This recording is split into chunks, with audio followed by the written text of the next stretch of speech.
Imaginez une machine qui coûte autant qu'un porte-avions. Une machine que vous ne pouvez acheter nulle part ailleurs dans le monde, à aucun prix, chez aucun concurrent. Une machine sans laquelle les puces qui font tourner vos smartphones, les data centers d'Amazon, les systèmes d'armement les plus sophistiqués de la planète ne peuvent tout simplement pas exister. Et cette machine, cette seule machine, est fabriquée par une entreprise néerlandaise dont la plupart des gens n'ont jamais entendu le nom. Pourtant, les décisions prises dans ces ateliers d'Eindhoven influencent davantage l'avenir militaire et économique du monde que la plupart des sommets diplomatiques. Et ce que cette entreprise vient d'annoncer change la donne d'une manière que Washington n'avait peut-être pas anticipée. L'entreprise s'appelle ASML, et elle vient de faire une annonce qui ressemble, en surface, à un simple communiqué industriel. Une mise à jour de puissance, des paramètres d'ingénierie, des chiffres que seuls les spécialistes semblent comprendre. Mais si vous dépassez les watts et les nanomètres, vous voyez autre chose entièrement. Vous voyez un levier.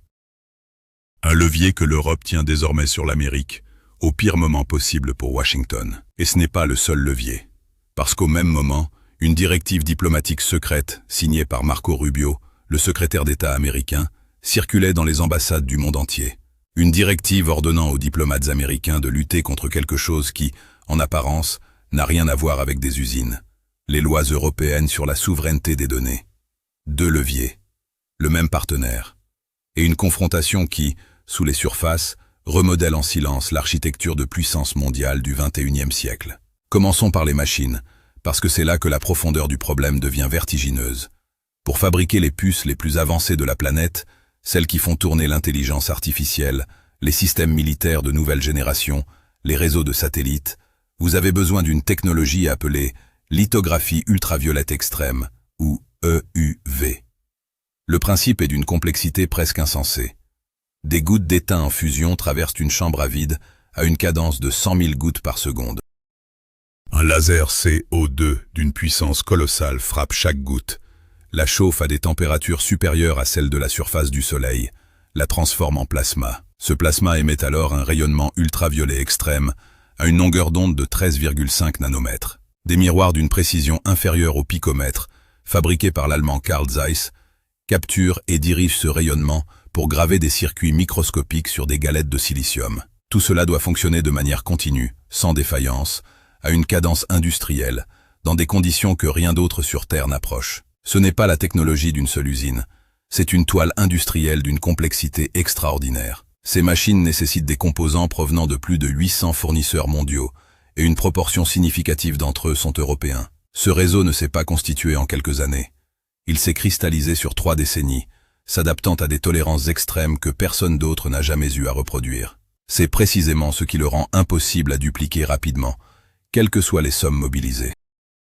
Personne d'autre qu'ASML ne maîtrise l'EUV. Pas Canon, pas Nikon. Ces deux concurrents ont essayé, ont dépensé des fortunes et ont fini par renoncer, parce que les coûts de développement devenaient insoutenables et les obstacles techniques insurmontables. ASML a mis 30 ans. L'entreprise a frôlé la faillite plusieurs fois avant de franchir les seuils critiques. Aujourd'hui, elle contrôle plus de 90% du marché mondial de la lithographie avancée et 100% du marché EUV. Il n'existe pas d'alternative. Il n'en existera probablement pas dans la prochaine décennie. Et pendant ce temps, ASML construit déjà la génération d'après. Ce contexte posé, l'annonce prend une toute autre dimension. ASML vient de porter la puissance de sa source de lumière EUV de 600 à 1000 watts. Ce chiffre peut paraître technique, il ne l'est pas. À l'échelle d'une usine de semi-conducteurs, cette augmentation fait passer le débit de production de 220 galettes de silicium par heure à 330. Ce qui, sur l'ensemble d'une ligne de production, représente une hausse d'environ 50% de la capacité à fabriquer des puces d'ici 2030, sans construire de nouvelles usines, sans attendre des années de construction. Simplement en remplaçant les machines existantes par des versions plus puissantes. Et ce n'est pas le plafond. Les ingénieurs d'ASML voient déjà un chemin vers 1500 watts et n'excluent pas d'atteindre 2000. Ce qui signifie que pendant que le reste du monde tente encore de rattraper le niveau actuel, ASML est en train de construire ce qui viendra après. C'est ce qu'on appelle une avance structurelle, pas conjoncturelle, structurelle. Et elle se creuse à chaque nouveau saut. Pour mesurer ce que cela signifie concrètement pour les États-Unis, regardez les dépendances réelles. Une machine EUV d'ASML coûte entre 200 et 400 millions de dollars l'unité. Intel en a commandé plusieurs à 400 millions de dollars pièce. TSMC, le géant taïwanais qui fabrique les puces d'Apple, de Nvidia et de la quasi-totalité du secteur haut de gamme, ne peut pas produire ses circuits les plus avancés sans les systèmes d'ASML. Samsung non plus. Chaque puce qui alimente les serveurs de Google, d'Amazon, de Meta, sort de lignes de production construites autour des outils d'une seule entreprise néerlandaise. Et en bout de chaîne, les systèmes d'armes américains de nouvelle génération, guidage de missiles de précision, réseaux de drones, communications satellites sécurisées, guerre électronique, dépendent de cette même infrastructure. La connexion entre les ateliers d'Eindhoven et les capacités militaires de Washington est directe, elle est quantifiable, et elle est irremplaçable à court terme. La prochaine génération de machines rend cette réalité encore plus aiguë. Les systèmes dits INAEUV permettront de franchir la barrière des 2 nanomètres, ouvrant une ère où les puces continuent de se miniaturiser et d'accumuler davantage de puissance de calcul par centimètre carré. Intel a misé sa survie sur ces équipements. Son plan de redressement, le retour tant attendu d'un champion américain dans la fabrication avancée, repose entièrement sur la disponibilité et le calendrier de livraison de ces systèmes INA par ASML. Chaque machine coûte entre 350 et 400 millions de dollars, et il n'y a qu'une seule adresse à qui les commander. Une adresse en Europe. Si vous voulez comprendre ce qui se joue vraiment dans cette confrontation technologique silencieuse, abonnez-vous et laissez un like. Ce que nous n'effleurons ici va bien plus loin. Voilà pourquoi l'idée de « construire notre propre alternative » que certains responsables américains évoquent s'apparente davantage au vœu pieux qu'à une stratégie réaliste. Développer une technologie EUV compétitive exige environ 30 ans d'investissement continu, une tolérance aux échecs répétés et coûteux, une chaîne d'approvisionnement de plus de 800 fournisseurs spécialisés aux compétences irremplaçables, et une expertise accumulée qui ne se transfère pas par décret présidentiel. Le CHIPS Act américain prévoit environ 52 milliards de dollars d'investissement. Ces fonds peuvent financer des usines, des incitations fiscales, des programmes de recherche. Ils ne créent pas un concurrent à ASML. Pas dans ce délai. Peut-être jamais. Et pendant que Washington dépense ses milliards pour rattraper un retard qui se creuse, ASML monte vers 1500 watts. C'est ici que la nature de la situation change fondamentalement. Ce n'est plus un avantage commercial ponctuel. C'est une dépendance stratégique durable. Et les dépendances stratégiques ont des implications politiques immédiates, surtout quand elles se combinent avec d'autres contraintes. Parce qu'au moment même où ASML annonce son saut technologique, une autre histoire surgit.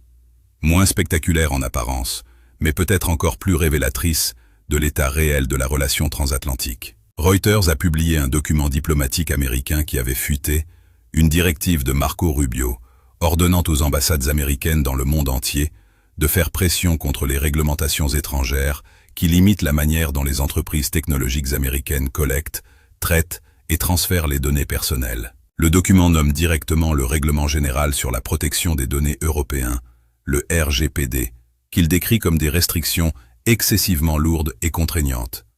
Il qualifie ces lois d'obstacles aux flux mondiaux de données, de facteurs qui augmentent les coûts et limitent les services. En langage diplomatique, c'est une déclaration de guerre réglementaire, et l'Europe l'a reçue comme telle. Pour décoder ce langage, une réalité économique très simple. Les grandes plateformes américaines, Google, Meta, Amazon, ont construit leurs empires sur la collecte massive de données et leur circulation libre entre pays. C'est le carburant de leur croissance. Sans données massives, impossible d'entraîner des modèles d'intelligence artificielle compétitifs.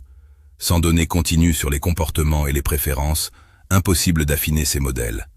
Et sans données détaillées sur des centaines de millions d'utilisateurs, impossible de financer ce développement via la publicité ciblée. L'Europe, avec ses 450 millions de citoyens parmi les plus solvables et les plus connectés du monde, représente un marché de données d'une valeur stratégique immense. Et l'Europe a construit autour de ces données une forteresse juridique que Washington veut démanteler. Le RGPD impose des règles précises et des obligations contraignantes. Les entreprises qui travaillent avec des données européennes doivent obtenir un consentement explicite et informé avant toute collecte. Elles doivent assurer une protection adéquate des informations. En cas de violation, elles ont 72 heures pour notifier les autorités.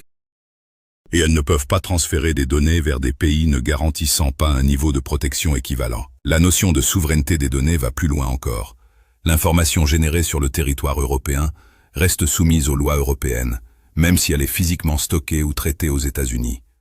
C'est un renversement fondamental du modèle commercial des géants de la tech américaine. Les chiffres donnent la mesure exacte du conflit. Depuis l'entrée en vigueur du RGPD, les entreprises technologiques américaines ont versé plus de 5,8 milliards d'euros d'amendes à des régulateurs européens. Meta a écopé d'une amende de 1,2 milliard d'euros en mai 2023 pour transfert illégal de données d'utilisateurs Facebook vers les États-Unis. Amazon a payé 746 millions d'euros en 2020 et un pour le suivi d'utilisateurs sans consentement. LinkedIn a été condamné à 310 millions d'euros en octobre 2024 pour utilisation abusive de données à des fins publicitaires. Ces pénalités ne sont pas des accidents de parcours.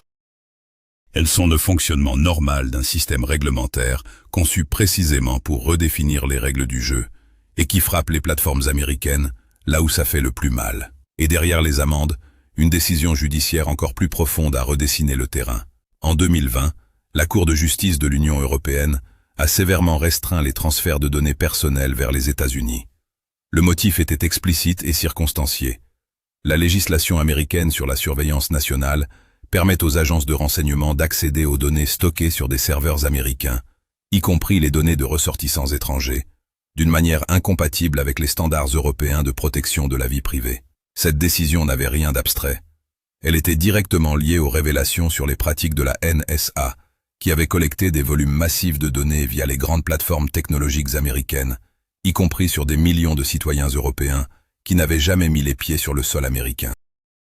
La mécanique est simple et brutale. Si vos données sont sur un serveur américain, une agence fédérale peut légalement y accéder. Peu importe votre nationalité, peu importe où ces données ont initialement été collectées. L'Europe a regardé ce mécanisme, a tiré les conséquences juridiques et a dit non, fermement. Maintenant, superposons les deux couches. D'un côté, l'Europe contrôle le matériel indispensable à la production des puces les plus avancées de la planète. De l'autre, l'Europe contrôle l'accès aux données qui alimentent les modèles d'intelligence artificielle et finance les géants technologiques américains. Deux types de leviers, deux contraintes fondamentales, un seul partenaire. Et ce partenaire, Washington ne peut pas se permettre de l'aliéner, mais semble avoir du mal à l'accepter. Ce n'est pas une coïncidence que la directive de Rubio et l'annonce d'ASML arrivent dans le même contexte de tensions montantes. C'est le signe que Washington commence à prendre conscience d'un paradoxe inconfortable. La stratégie de pression économique tous azimuts se retourne partiellement contre les États-Unis eux-mêmes. On ne peut pas simultanément exiger que les alliés restreignent leurs exportations, profiter de leur expertise technologique critique et les traiter comme des adversaires commerciaux à discipliner. Cette contradiction porte en elle sa propre résolution, et cette résolution ne sera pas nécessairement favorable à Washington. La tension est visible à plusieurs niveaux, et les signaux s'accumulent. Washington a fait pression sur les Pays-Bas pour qu'ils limitent les exportations d'ASML vers la Chine, et y a partiellement réussi. Les systèmes EUV les plus avancés ne partent plus vers Pékin. Mais les machines de génération précédente continuent de circuler. Et en 2025, selon les rapports financiers d'ASML, la Chine représentait encore 33% des ventes d'équipements en volume. Voilà la position dans laquelle se retrouve Eindhoven, sous pression américaine pour éloigner son client le plus actif, mais avec un tiers de ses revenus qui vient précisément de ce client. Ce n'est pas une position confortable. Et les entreprises dans des positions inconfortables finissent toujours par recalculer leurs intérêts, même quand elles ne l'affichent pas ouvertement. Imaginez maintenant ce qui pourrait se produire si l'Europe décidait de jouer ce levier, pas de manière agressive, juste subtilement. Quelques mois de délai dans les livraisons à Intel, une priorité accordée à d'autres clients, une légère révision des tarifs. Les effets seraient immédiats et mesurables. Intel a construit son plan de redressement sur les machines INA d'ASML. Tout retard dans l'accès à ces systèmes signifie du retard dans la fabrication avancée. Du retard dans la fabrication signifie moins de compétitivité face à TSMC et Samsung. Et cela signifie que la dépendance américaine envers Taïwan et la Corée du Sud, la vulnérabilité même que le CHIPS Act était censé réduire, ne fait que s'aggraver. Les milliards de Washington ne résolvent pas un problème dont la racine se trouve à Eindhoven. L'histoire éclaire cette dynamique d'une manière que les stratèges américains devraient connaître par cœur. Pendant la guerre froide, les États-Unis ont imposé des restrictions sévères sur les exportations de semi-conducteurs et d'équipements informatiques vers l'Union soviétique. Ces restrictions ont retardé le développement technologique soviétique de plusieurs décennies. La leçon que Washington en a tirée était limpide. Qui contrôle les puces, contrôle l'avenir militaire et économique. Le lien entre l'accès aux semi-conducteurs avancés et les capacités militaires est direct. Les puces de pointe alimentent les systèmes de guidage de précision, les réseaux de surveillance par satellite, la guerre des drones, les communications cryptées de commandement. Bloquer l'accès aux puces avancées, c'est bloquer la puissance de combat de demain. C'est une leçon que l'Amérique a enseignée au monde, et qu'il n'est pas exclu que l'Europe soit en train de la retenir, consciemment ou non. Parce qu'au-delà d'ASML et du RGPD, quelque chose de plus large se met en place, et ce mouvement prend de la vitesse. En novembre 2025, la France et l'Allemagne ont officiellement désigné la souveraineté numérique comme un pilier fondamental de leur sécurité et de leur résilience nationale. En février 2026, la Finlande a lancé une initiative civique intitulée « Indépendance numérique », avertissant que la dépendance envers des infrastructures étrangères affaiblit l'autonomie d'un État. Ce ne sont plus de simples discours politiques. Ce sont des politiques qui se traduisent en lois, en régulations, en décisions d'investissement public et privé. L'Europe est en train de passer d'une rhétorique de souveraineté à une architecture de souveraineté. Et cette architecture a des fondations solides, parce qu'elle repose sur une réalité industrielle que Washington ne peut pas contester. ASML existe, et il n'y a pas d'alternative. Et la réponse américaine, pendant ce temps, ressemble moins à une stratégie cohérente qu'à une série de réactions. Les tarifs de 15% imposés après l'invalidation judiciaire des précédentes mesures de Trump. Le gel européen d'un accord commercial majeur avec les États-Unis en réponse directe. La France, interdisant à l'ambassadeur américain l'accès à certaines structures gouvernementales. Ce n'est pas la dynamique d'une alliance qui se consolide face aux défis communs. C'est celle d'une alliance qui se fissure le long de lignes de faille que personne ne voulait vraiment voir et qui deviennent chaque mois un peu plus profondes, un peu plus difficiles à combler. Écrivez en commentaire où, selon vous, cela va mener. Et abonnez-vous, à partir d'ici, ça ne fait que devenir plus sérieux. Parce que si l'on prend du recul et qu'on regarde l'ensemble du tableau avec une vision froide, une logique implacable émerge. La course à l'intelligence artificielle n'est pas seulement une compétition entre entreprises ou entre nations. C'est une course pour contrôler les goulots d'étranglement. Qui contrôle les goulots d'étranglement contrôle le tempo. Qui contrôle le tempo contrôle l'issue. Et en ce moment précis, deux des goulots d'étranglement les plus critiques de cette course, les machines qui fabriquent les puces et les règles qui gouvernent les données, se trouvent du côté européen de l'Atlantique. Ce n'est peut-être pas le résultat d'un plan délibéré, mais que ce soit intentionnel ou non, le levier existe. Et les leviers qui existent finissent toujours par être utilisés. Ce que Washington n'a peut-être pas encore pleinement mesuré, c'est qu'on ne peut pas simultanément traiter ses alliés comme des cibles diplomatiques et dépendre de leur infrastructure pour rester dans la course technologique mondiale. Cette contradiction ne peut pas tenir indéfiniment. À un moment donné, la pression cherche une issue. Et toutes les issues disponibles ne pointent pas dans la même direction favorable aux intérêts américains. ASML continue de monter en puissance, vers 1500 watts, peut-être 2000. Le plafond technologique s'élève, et avec lui, la profondeur de la dépendance. Les machines du futur seront encore plus complexes, encore plus impossibles à reproduire en dehors de l'écosystème européen, encore plus centrales pour quiconque veut rester dans la course. Ce qui signifie que dans 5 ans, dans 10 ans, le levier que l'Europe détient ne sera pas moins puissant, il sera plus puissant. Et la question de savoir qui décide de ses conditions d'utilisation deviendra de plus en plus centrale dans la géopolitique mondiale. Ce que nous voyons en ce moment n'est peut-être que le début d'une négociation que personne n'a encore officiellement nommée. Pas encore une guerre commerciale ouverte, pas encore une rupture stratégique formalisée, mais quelque chose qui ressemble à une prise de conscience progressive, des deux côtés de l'Atlantique, de ce que vaut réellement l'infrastructure technologique dans un monde où la puissance se mesure en nanomètres et en téraoctets. Et quand cette prise de conscience atteindra sa pleine maturité, quand les calculs seront finalisés, les positions durcies, les rapports de force clairement établis, la carte que l'Europe tient dans sa main pourrait surprendre bien du monde, y compris ceux qui se croyaient au sommet du jeu et qui, peut-être, n'ont pas encore pris toute la mesure de ce qui se construit silencieusement à Eindhoven, à Bruxelles, et dans les chancelleries d'un continent qui a décidé que la dépendance technologique n'était plus une option acceptable. La vraie question n'est pas de savoir si Washington ajustera sa stratégie, c'est de savoir s'il le fera assez tôt, avant que les conséquences apparaissent dans des données concrètes, dans les délais de fabrication d'Intel, dans les calendriers de lancement, dans les résultats des modèles d'intelligence artificielle, avant que la dépendance, qui aujourd'hui paraît encore gérable, devienne le talon d'Achille d'une puissance qui pensait avoir verrouillé l'avenir technologique mondial. Avant que le levier soit actionné, pas nécessairement comme un acte hostile, mais simplement comme un calcul rationnel, froid et parfaitement justifié du point de vue de ceux qui le tiennent. Le coup principal n'a peut-être pas encore été joué.